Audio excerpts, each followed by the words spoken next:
Ko te papa o ngā waka te Māturuturu o tēnei Tauranga, ko ngā tamarawa ko ngā mana whenua o tēnei rohe ko hoi hoi mai tātou, ko Ngāi Tara, Ngāti Brickell, Ngāti Apakura, me ngā tangata taketake o Tauranga mana, ngā iwi o Tauranga mana. E mihi atu ana. Heidi is he ringa toi tino kerewa, he kai haronoi, he kai wawata, and just the most amazing makeup ever.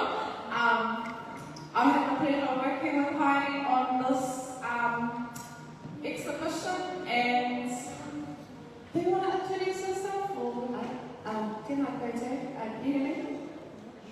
Tēnā koutou ko Heidi Brickell tōku ingoa, he uri a hea no Hika o Pāpāuma, i ko mātou whakapapa kia Kahungunu, takatia mo ka Whinawaki, ko ea ko mātou hononga ki tēnei takiwa a Tauranga.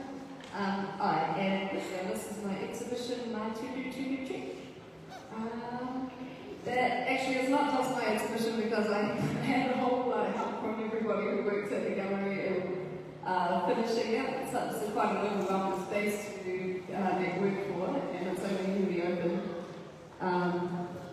So I tend to, when you're given the amazing opportunity of working with architecture like this, you know, these big spaces, and I've had a lot of these opportunities in the past 4 years. You know, I tend to make work for the space. The space didn't open until quite recently, so you know, I've had this exhibition looming on the horizon for about 4 years, and it's always been for me something that was, you know, it's really been like, cool, that's in the horizon, I'm going to have developed so much as an artist by then, and this is going to be my amazing big show. But I think when the time came, a whole lot of things were kind of falling apart in my life around me, and part of that kind of related to, you know, after having made art for the entirety of my life without much visibility to it, I had a lot of visibility and opportunities over the past 4, 5, 6 years, and it's kind of what you always want, but it also comes with a lot of pressure,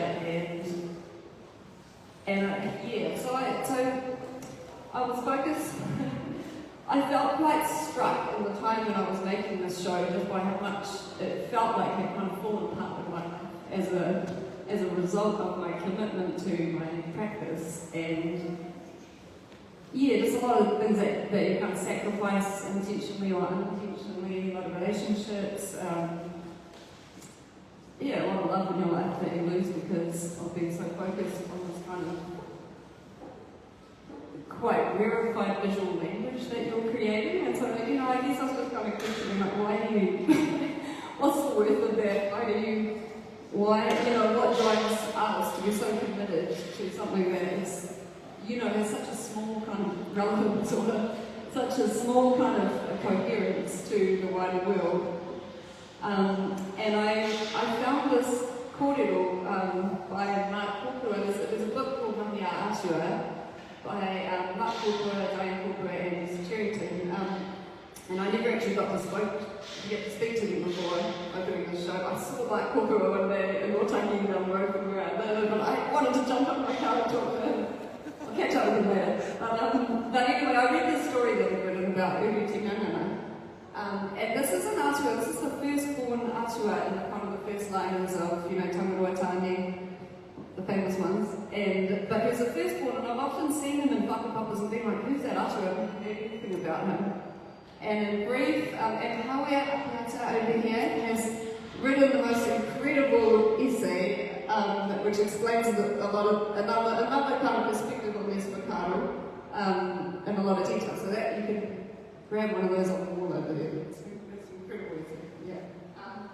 But in brief, are you talking about Uru-Tinana, the firstborn atua? Yeah. And I did it actually, because that's why I talked to me. What is your personal connection to Uru-Tinana? What was drawing you to their story, the pūrākau of their roimata, their tears becoming the stars and moon and sun? Yeah, so this kōrero, it was the first kind of pūrākau that I found about, because all in Te Ao Māori, there's a lot of values around, you harataki toi, te tuataki tahi, ngari tuataki care, like here. There's a lot of values around, mahi tahi, everybody working together and being a collective. And this was the first kind of pūrākau I found about somebody who sought solitude and who was, sorry, I didn't tell the story. So in brief, Uru-Tinana, firstborn, he tries to play a role in an argument and he doesn't get allowed to speak, and he feels that his younger siblings have kind of takied his mother and trampled on him, and he feels ashamed that nobody wants to hear from him. So he retreats and he goes and fights up with Rangitāne and sort of disappears. And later in the story, when they meet, like, when they're separating and Papa, they go and ask him before they kind of for help, and he gives them these, and he cries these tears, and they sort of crystallize, and he nurtures these tears of his, and keeps them in the precious of his kiki. And it was a story about solitude and withdrawal, and validating it in the end, because he gives these back to Tāne and they're of value to everyone, they kind of light up the world.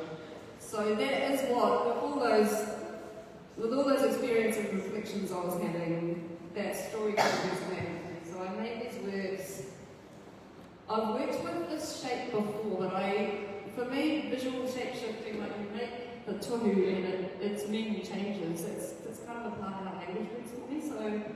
So I've worked with this shape before, but at this time I thought I would use it as this roimata, prismatic kind of shape. And then when we put these on the wall, there's just so much you could do with the shadows.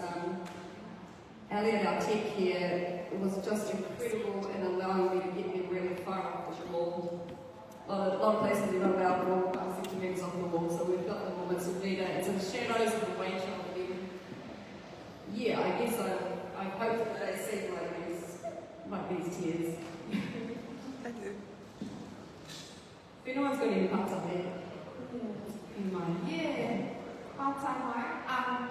But when we were talking, I guess just to reaffirm what you were saying, it just felt like sometimes that you're just alone when you're an artist. And I get this with writing too, like you have to be alone and be a hermit and see nobody, and kind of go into these spaces of withdrawal, sometimes in order to produce. And so then sometimes you're like, I'm lonely as, where's all my friends? And I've got no friends, and kind of go on a downward spiral too. And just thinking about, I guess, I really resonated with when you were talking about like that connection between withdrawal and community and like the oscillation between them. And in your time, I'm totally sitting here, we're just gonna call it and see where it goes. But in your title, you explained Māturuturu is the word for. It means trickle, so it's often associated with Māturuturu Waimata, you'll hear it in waiata and things.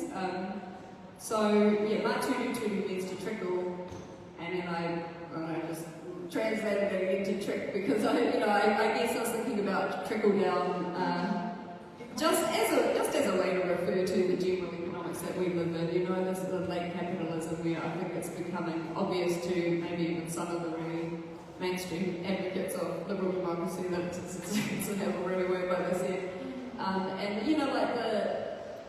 The isolation that has come about as part of lady capitalism, all the maybe things that weren't inherent in it, but the way, the social media tropes that we have and the neoliberal self-reporting that comes in with work.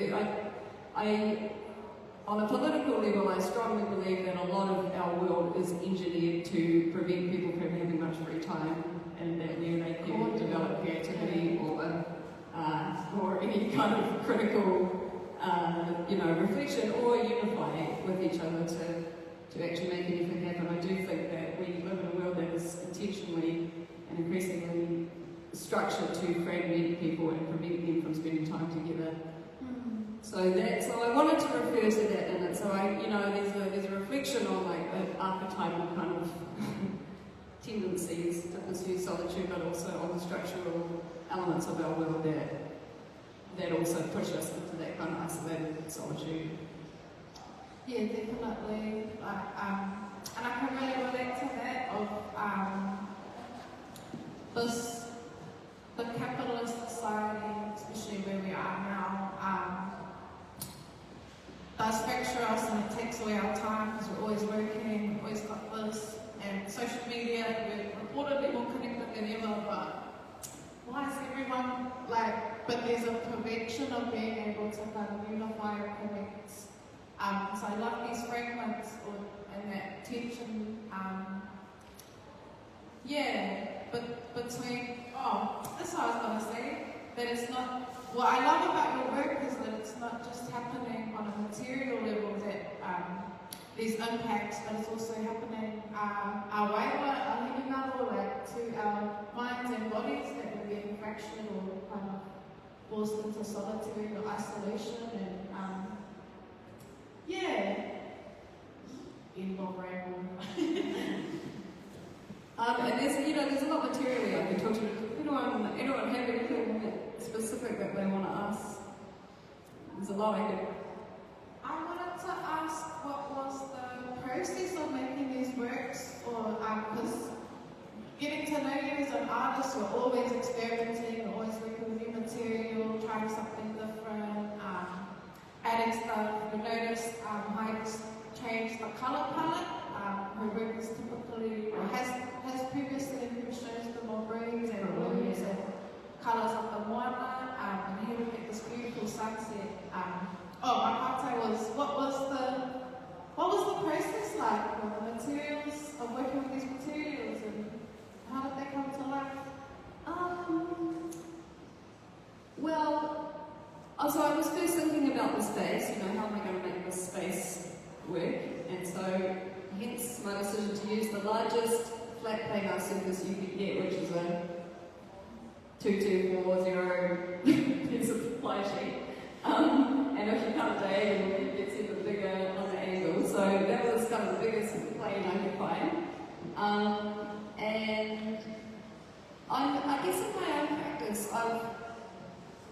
I've been really interested in whakairo for a long time, and being a wahine, there hasn't been a lot of space for that, whakairo being Māori carving. And so, but I live in Ōtaki and I've been doing the whakairo course there. I don't feel very kind of far enough down that journey to sort of be doing it per se, and also because I've worked for so long through other mediums as a way to think about whakairo, I felt that that's become an interesting part of my practice anyway, so I don't exactly want to get... I think I've always kind of approached Māturuturu Trick, like the passed down knowledge. I don't want to say customary or orthodox kind of Māori work, because I think those words give an idea that Māori art is stuck in a point of time. But so I use the word Māturuturu Trick or Tuku because it means it's passed down, so it's forming connections to the past, but I guess I also come from a contemporary context, and I'm more interested myself in finding connections between that language from the present. So I did want to bring whakairo in because my thinking's inherently changing to be towards that. But I also was I didn't want to do. It's pretty public, this exhibition. So I've sort of moved towards it. That's a shift in my work, is that I have worked more with putting more holes in the wood. There's also, I work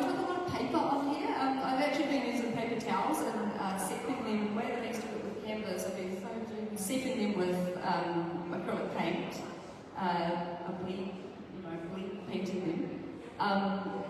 But I wanted to, I've envisaged this for a long time because it's kind of a deconstruction of wood, paper is a derivative of wood, and I also thought it's an accessible material, and I like putting those types of materials that anybody can make, anybody can get. So I've used that as a way to give texture to some of the work, or to build layers on a subtractive process using jigsaw. I love the shadows it creates too, with the subtraction of the wood, that it actually, on the shadow side, it creates these pockets of light, and it creates this positive space in the... Yeah, that's right. I think the shadows kind of describe some of the work better than the actual surface of the work itself. So we worked a lot with getting the shadows. They're all over the place because we prioritise the individual shadow of each work and what it needed. So when you look at the works, there's no kind of unified light direction. But works like that one, there's a lot on the surface, and it was sort of because you cut them horizontally or cut them horizontally. So while I was doing it, the light was shining through onto the floor, and I'd step back and take a photo and be like, oh look, you can see the image a lot more on the floor than you can on the actual surface, and I thought that was interesting.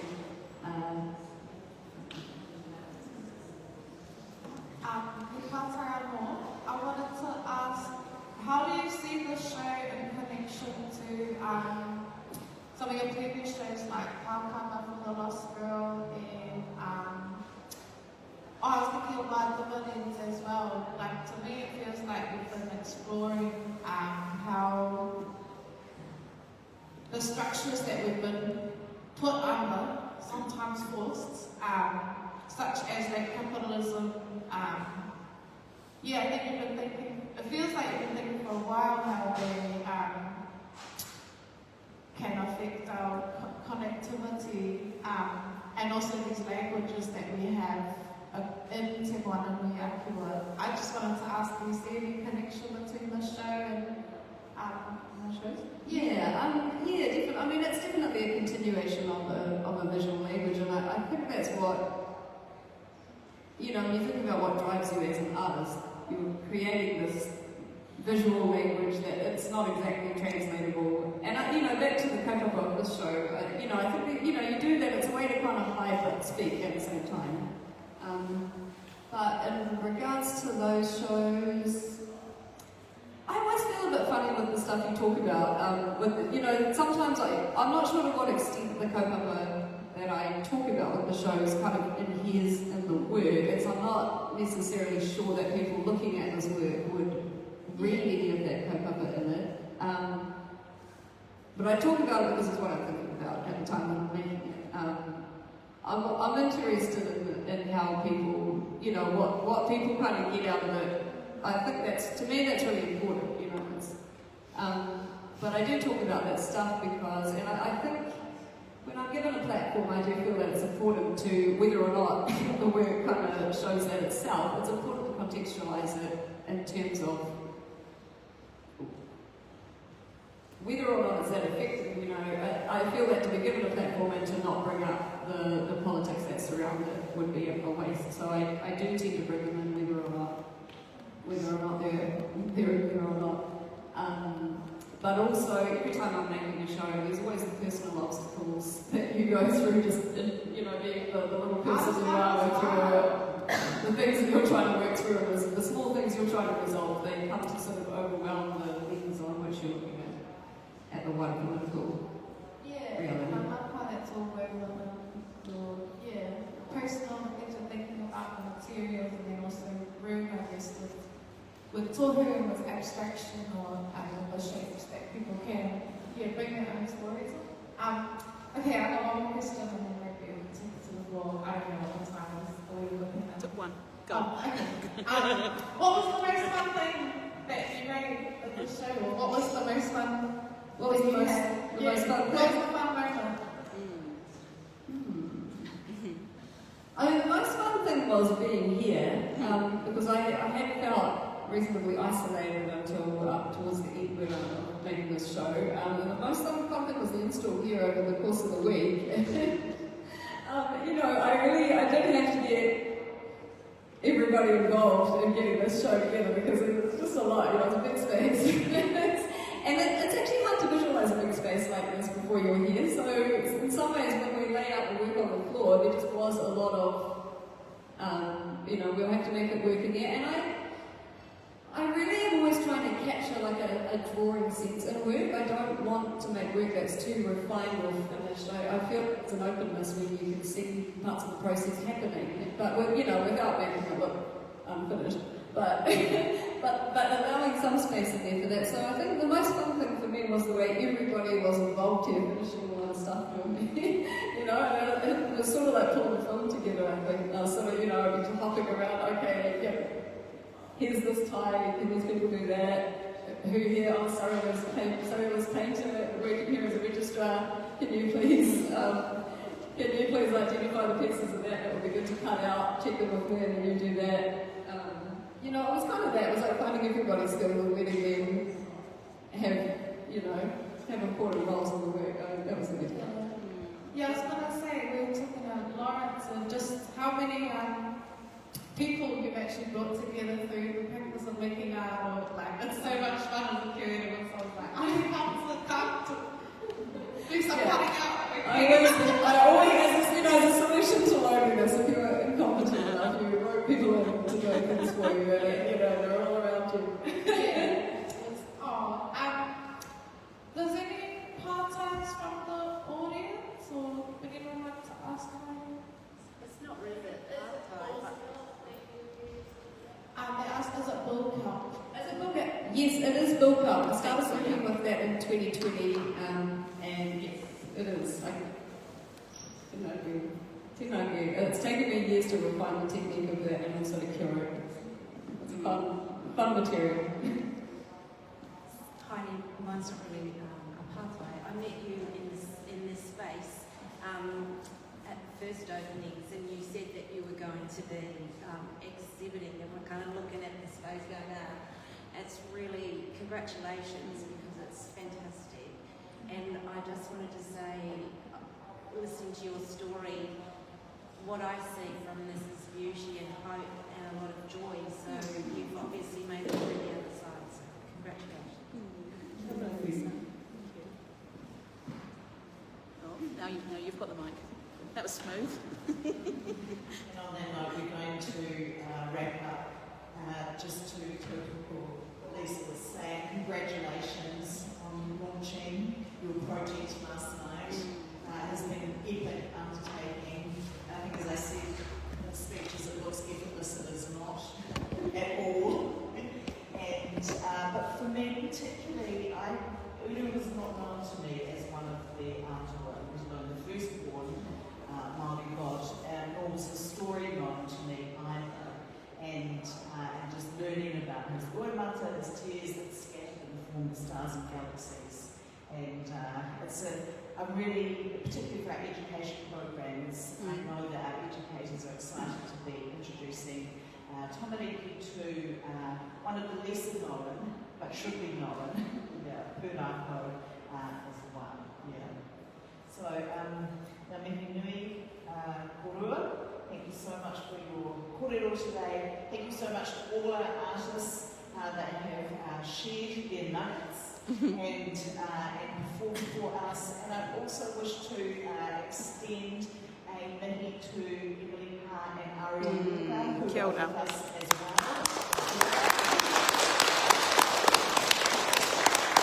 They're exceptionally soothing, beautiful, melancholic work. Māturuturu is on in our screen space. And so I encourage you to go through before you depart today via the shop. Please enjoy the rest of your weekend. Thank you for joining us. Kia ora.